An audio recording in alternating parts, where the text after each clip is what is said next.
Good morning students. आज हम 12वीं कक्षा का पार्ट थर्ड का 11वां अध्याय विद्रोही और राज। विद्रोही यानी 1857 की क्रांतिकारी और राज जो अंग्रेज भारत पर शासन कर रहे थे, उसके बारे में जानेंगे।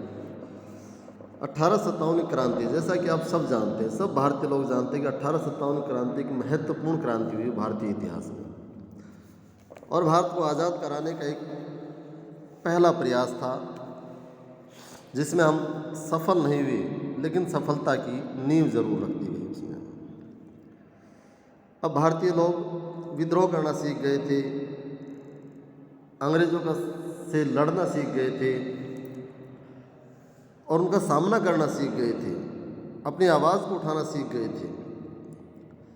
और ये सबसे ज़रूरी है किसी भी देश के नागरिकों के लिए कि अपनी आवाज़ को बुलंद करना। 10 मई 1857 की बात है। दोपहर बाद मेरठ छावनी में सिपाहियों ने विद्रोह कर दिया। मेरठ छावनी में जब हलचल मची तो भारतीय सैनिकों से बनी पैदल सेना जो उस समय वहाँ थी, जल्द ही घुड़सवार फौज और फिर शहर तक फैल गई। शहर और आसपास के देहात के लोग सिपाहियों के साथ जुड़ने लगे। सिपाहियों ने शस्त्रागार पर कब्जा कर लिया, जिसमें हथियार और गोला बारूद रखे हुए थे, और गोरों पर निशाना साधना शुरू कर दिया। उनके बंगलों, साजो सामान को जलाना, नष्ट करना शुरू कर दिया। रिकॉर्ड दफ्तर, जेल, अदालत, डाकखाने, सरकारी खजाने जैसी इमारतों को लूटकर तबाह किया जाने लगा। अंधेरा पसरते ही सिपाहियों का एक जत्था दिल्ली की ओर रवाना हो गया। ये जत्था 11 मई को तड़के लाल किले के फाटक पर पहुंचा और उस समय सम्राट बहादुर शाह जफर नमाज पढ़कर सहरी खाकर उठे थे। उन्हें फाटक पर हौला सुनाई दिया और बाहर खड़े सिपाहियों से जानकारी दी कि हम मेरठ के सभी अंग्रेज पुरुषों को मार कर आए हैं, क्योंकि वे हमें गाय और सूअर की चर्बी में लिपटे कारतूस से खींचने के लिए मजबूर कर रहे थे। इस तरह जब ये सिपाही बहादुर शाह जफर से मिले तो बहादुर शाह जफर को अपना नेता मान लिया और उनको इस क्रांति का नेतृत्व करने के लिए कहा गया। तब तक एक दूसरी टोली और आ पहुंची थी। अब बहादुर शाह जफर के पास भी कोई रास्ता नहीं था सिवाय उनकी बात मानने का। 12 और 13 मई को उत्तर भारत में शांति रही, लेकिन जैसे ही खबर फैली कि दिल्ली पर विद्रोहियों का कब्जा हो गया और बहादुर शाह ने विद्रोह को अपना समर्थन दे दिया, हालात तेजी से बदलने लगे।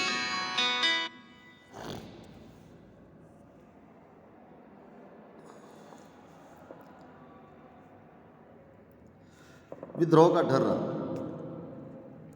यदि इन विद्रोहों की तारीख के हिसाब से सिलसिलेवार रखा जाए तो ऐसा लगता है कि जैसे जैसे विद्रोह की खबर एक शहर से दूसरे शहर में पहुंचती गई, वैसे वैसे सिपाही हथियार उठाते गए। हर छावनी में विद्रोह का घटनाक्रम कमोबेश एक जैसा था। सैन्य विद्रोह कैसे शुरू हुआ? सिपाहियों ने किसी न किसी विशेष संकेत के साथ अपनी कार्रवाई की। कई जगह शाम के समय तोप का गोला दागा तो कहीं बिगुल बजाकर विद्रोह का संकेत दिया। सबसे पहले उन्होंने शस्त्रागार पर कब्जा किया और सरकारी खजाने को लूटा। इसके बाद उन्होंने जेल, सरकारी खजाने, टेलीग्राफ दफ्तर, रिकॉर्ड रूम, बंगलों, तमाम सरकारी इमारतों पर हमला किया और सारे रिकॉर्ड जलाते चले गए। गौरव संबंधित हर चीज़ और हर शख्स को हमले का निशाना बनाया। हिंदू और मुसलमानों तमाम लोगों को एकजुट होने और फिरंगियों का सफाया करने के लिए हिंदी, उर्दू और फारसी में अपीलें जारी होने लगी। विद्रोह में आम लोगों के भी शामिल होने के साथ साथ हमलों का दायरा फैल गया।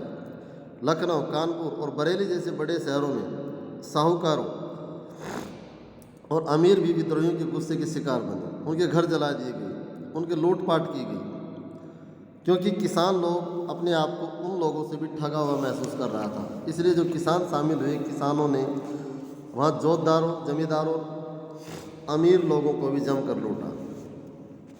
मई जून के महीनों में अंग्रेजों के पास विद्रोहियों की कार्रवाइयों का कोई जवाब नहीं था। अंग्रेज अपनी ज़िंदगी और घर बार बचाने में फंसे हुए थे। जैसा कि एक ब्रिटिश अफसर ने लिखा, ब्रिटिश शासन ताश के किले की तरह बिखर गया। संचार के माध्यम।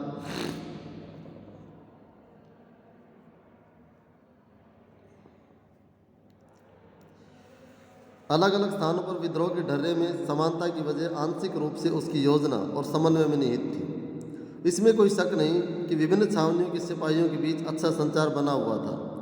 जब 7वीं अवध इरेगुलेटरी कैवलरी ने मई की शुरुआत में नए कारतूसों का इस्तेमाल करने से इनकार कर दिया, तो उन्होंने 48 नेटिव इन्फेंट्री को लिखा कि हमने अपने धर्म की रक्षा के लिए फैसला लिया था और 48 नेटिव इन्फेंट्री के हुक्म का इंतज़ार कर रहे हैं।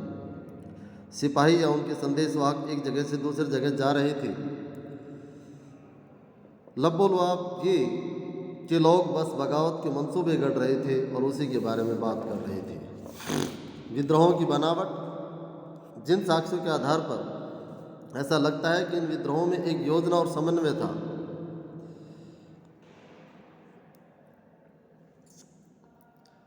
उनको देखकर कुछ अहम सवाल खड़े होते हैं। ये योजनाएं कैसे बनाई गई, योजनाकार कौन थे? मौजूदा दस्तावेजों के आधार पर इन सवालों के सीधे सीधे जवाब देना कठिन है। फिर भी एक घटना इस बारे में कुछ सुराग जरूर देती है कि ये विद्रोह इतने सुनियोजित कैसे थे। विद्रोह के दौरान अवध मिलिट्री पुलिस के कैप्टन हियरसे की सुरक्षा का जिम्मा भारतीय सिपाहियों पर था। इन्फेंट्री की दलील थी कि क्योंकि वे अपने तमाम गोरे अफसरों को खत्म कर चुके थे, इसलिए अवध मिलिट्री का फर्ज बनता है कि या तो वे हियरसे को मौत की नींद सुला दे या उसे गिरफ्तार करके 41वीं नेटिव इन्फेंट्री के हवाले कर दे। मिलिट्री पुलिस ने दोनों दलीलें खारिज कर दी। अब यह तय किया गया कि इस मामले को हल करने के लिए हर रेजिमेंट के देसी अफसरों की एक पंचायत बुलाई जाए। इस विद्रोह के शुरुआती इतिहासकारों में से एक चार्ल्स बाल ने लिखा है कि ये पंचायतें रात को कानपुर सिपाही लाइनों में जुटती थी। इसका मतलब है कि सामूहिक रूप से कुछ फैसले जरूर लिए जा रहे थे, क्योंकि सिपाही लाइनों में रहते थे और सभी की जीवन शैली एक जैसी थी और क्योंकि उनमें बहुत सारे प्राय एक ही जाति के होते थे, इसलिए इस बात का अंदाज़ा लगाना मुश्किल नहीं है कि वे इकट्ठा बैठकर अपने भविष्य के बारे में फैसला ले रहे होंगे। ये सिपाही अपने विद्रोह के कर्ता धर्ता खुद ही थे। नेता और अनुयायी। अब यहाँ पर देखिए कि यहाँ पर नेता कौन थे। जैसा कि इस चित्र में दिखाया गया है, रानी लक्ष्मीबाई और नाना साहब, ये दोनों इस क्रांति के नेता थे। अंग्रेजों से लोहा लेने के लिए नेतृत्व और संगठन जरूरी था। इन लक्ष्यों को हासिल करने के लिए विद्रोहियों ने कई बार ऐसे लोगों की शरण ली जो अंग्रेजों से पहले नेताओं की भूमिका निभाते थे। जैसा कि हम पीछे देख चुके हैं, मेरठ के सिपाहियों ने सबसे पहले जो काम किए उनमें ये एक था कि वे फौरन दिल्ली गए और उन्होंने बूढ़े हो चुके मुगल बादशाह से विद्रोह का नेतृत्व स्वीकार करने की दरख्वास्त की, लेकिन इस निवेदन पर सहमति हासिल करने में भी वक्त लगा। बहादुर शाह इस खबर से भयभीत और बेचैन दिखाई दिया। बहादुर शाह ने नाम मात्र का नेता बनने की जिम्मेदारी भी तब स्वीकार की जब कुछ सिपाही शाही शिष्टाचार की अवहेलना करते हुए जबरन लाल किले के मुगल दरबार में जा घुसे और बहादुर शाह के पास वाकई कोई चारा नहीं था। अन्य स्थानों पर भी छोटे पैमानों पर ही सही इसी तरह की दृश्य घट चुके थे। कानपुर में सिपाहियों और शहर के लोगों ने पेशवा बाजीराव द्वितीय के उत्तराधिकारी नाना साहब के सामने बगावत की बागडोर संभालने के सिवा और कोई विकल्प ही नहीं छोड़ा था। झांसी में रानी को आम जनता के दबाव में बगावत का नेतृत्व संभालना पड़ा। कुछ ऐसी स्थिति बिहार में आरा के स्थानीय जमींदार कुंवर सिंह की थी। अवध में नवाब वाजिद अली शाह जैसे लोकप्रिय शासक को गद्दी से हटा दिए जाने और उसके राज पर कब्जा कर लेने की यादें लोगों के जहन में अभी भी ताज़ा थी। लखनऊ में ब्रिटिश राज के ढहने की खबर पर लोगों ने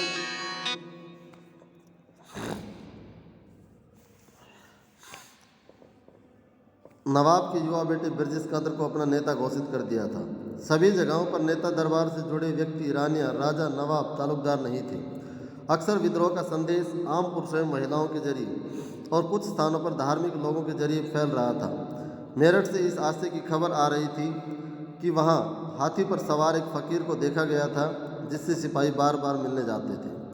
लखनऊ में अवध पर कब्जे के बहुत सारे धार्मिक नेता स्वयंभू पैगंबर प्रचारक ब्रिटिश राज को नेस्त नाबूद करने का लक्ष्य जगा रहे थे। अन्य स्थानों पर किसानों, जमींदारों और आदिवासियों को विद्रोह के लिए उकसाते हुए कई स्थानीय नेता सामने आ चुके थे। श्यामल ने उत्तर प्रदेश में बड़ौत परगना के गांव वालों को संगठित किया। छोटा नागपुर स्थित सिंह भूमि के एक आदिवासी काश्तकार गोनों ने इलाके के कोल आदिवासियों का नेतृत्व संभाला हुआ था। इसके बाद आती है अफवाहें और भविष्यवाणियाँ।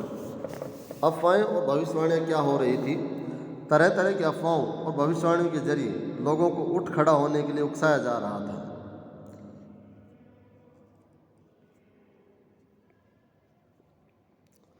क्या अफवाहें थी, क्या भविष्यवाणियाँ थी? जैसा कि हमने पीछे देखा कि मेरठ से दिल्ली आने वाले सिपाहियों ने बहादुर शाह को उन कारतूसों के बारे में बताया था जिन पर गाय और सूअर की चर्बी का लेप लगा था। उनका कहना था कि अगर वे इन कारतूसों को मुंह से लगाएंगे तो उनकी जाति और मजहब दोनों भ्रष्ट हो जाएंगे। सिपाहियों का इशारा एनफील्ड राइफल के उन कारतूस की तरफ था जो हाल ही में उन्हें दिए गए थे।